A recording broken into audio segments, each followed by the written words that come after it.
ಅಜ್ಜಿ ಬೆರೆಂತಲು ಓರ್ವ ಮಾನವ ಮೂಲದ ದೈವ. ಕೋಟೆದ ಬಬ್ಬುಸ್ವಾಮಿ ದೈವದ ಸೇರಿಗೆಗೆ ಸಂದಿದಂತಹ ಓರ್ವ ದೈವತ.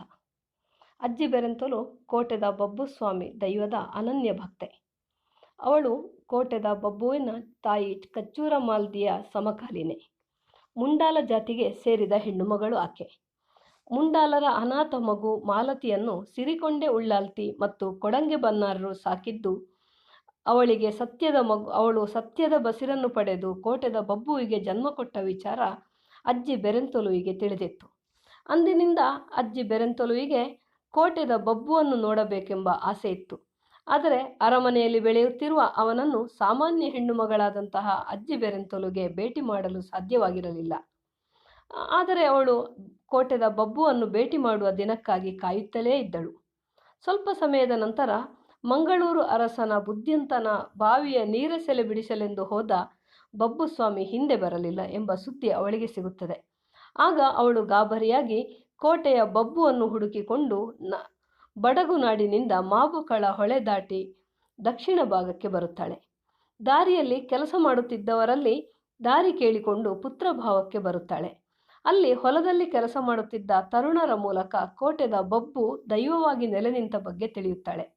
ಪುತ್ರಭಾವದ ಕೋಟೆದ ಬಬ್ಬುಗುಡಿಗೆ ಬಂದು, ಓ ಎನ್ನ ಮೋಕೆದ ಕೋರ್ದಬ್ಬು, ನಿನ್ನನ್ನು ನಾಡೊಂಡು ಈಡೆ ಮುಟ್ಟ ಬತ್ತೆ, ಹೊರ ತೂಪಿನ ಭಾಗ್ಯ ಕೊರು ಎಂದು ಭಕ್ತಿಯಿಂದ ಪ್ರಾರ್ಥಿಸಿದಾಗ ಅವಳ ಮುಗ್ಧ ಭಕ್ತಿಗೆ ಒಲಿದ ಕೋಟೆದ ಬಬ್ಬು ತನ್ನ ನಿಜ ಸ್ವರೂಪವನ್ನು ತೋರಿಸಿ ನಿನಗೇನು ಬೇಕು ಎಂದು ಕೇಳುತ್ತಾನೆ.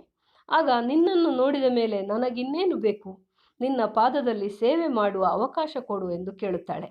ಆಗ ಕೋಟೆದ ಬಬ್ಬು, ಹಾಗಾದರೆ ನಿನ್ನನ್ನು ಮಾಯ ಮಾಡಿ ದೈವ ಸ್ವರೂಪ ನೀಡಿ ನನ್ನ ಸೇರಿಗೆಗೆ ಸೇರಿಸಿಕೊಳ್ಳುತ್ತೇನೆ. ನನಗೆ ನೇಮಕೋಲ ಆಗುವಾಗೆಲ್ಲ ನಿನಗೂ ಒಂದು ಕೊಡಿ ಸೇವೆಯನ್ನು ಕೊಡಿಸುತ್ತೇನೆ ಎಂದು ಅಭಯ ನುಡಿದು ಅವಳನ್ನು ಮಾಯ ಮಾಡಿ ತನ್ನ ಸೇರಿಗೆಯ ದೈವವನ್ನಾಗಿ ಮಾಡುತ್ತಾನೆ. ಕೋಟೆದ ಬಬ್ಬುವಿನ ಆರಾಧನೆ ಇರುವಲ್ಲಿ ಎಲ್ಲ ಕಡೆಯೂ ಅಜ್ಜಿ ಬೆರೆಂತೊಲುಗೂ ಸಾಂಕೇತಿಕವಾಗಿ ಆರಾಧನೆ ಇರುತ್ತದೆ. ಕೆಲವು ಕಡೆ ನೇರವಾಗಿ ಕೋಲ ಕೊಡುವ ಪದ್ಧತಿ ಕೂಡ ಇರ್ತದೆ. ಕೆಲವೆಡೆ ದರ್ಶನ ಮಾತ್ರ ಆಗುವಂತಹ ಪದ್ಧತಿ ಕೂಡ ಇದೆ. ಕಾಪಿನಲ್ಲಿ ಕೋಲ ಆಗಿರುವ ಬಗ್ಗೆ ಕೋಲದ ವಿಡಿಯೋವನ್ನು ಬ್ಯೂಟಿ ಆಫ್ ತುಳುನಾಡು ಪೇಜಿನವರು ಹಾಕಿದ್ದಾರೆ. ಇದು ನನಗೆ ನಿನ್ನೆಯಷ್ಟೇ ವಾಟ್ಸಪ್ಪಲ್ಲಿ ಕೂಡ ಬಂದಿತ್ತು. ಇದನ್ನು ರೆಕಾರ್ಡ್ ಮಾಡಿದ್ದು ಯಾರು ಅಂತ ನನಗೆ ಗೊತ್ತಿಲ್ಲ. ಆದರೆ ಬ್ಯೂಟಿ ಆಫ್ ತುಳುನಾಡು ಪೇಜಲ್ಲಿ ಇವತ್ತು ನೋಡಿದೆ. ಅದನ್ನು ನೋಡಿದವರು ತುಂಬ ಜನ ನನಗೆ ಈ ದೈವದ ಮಾಹಿತಿಯನ್ನು ಕೇಳಿದರು. ನನ್ನ ಬ್ಲಾಗಲ್ಲಿ ನಾನು ಈ ಹಿಂದೆ ಬರೆದಿದ್ದೆ. ಆದರೆ ಅವರಿಗೋಸ್ಕರ ಮತ್ತೆ ಪುನಃ ಈಗ ಯೂಟ್ಯೂಬ್ನಲ್ಲಿ ಮಾಹಿತಿಯನ್ನು ನೀಡ್ತಾ ಇದ್ದೇನೆ.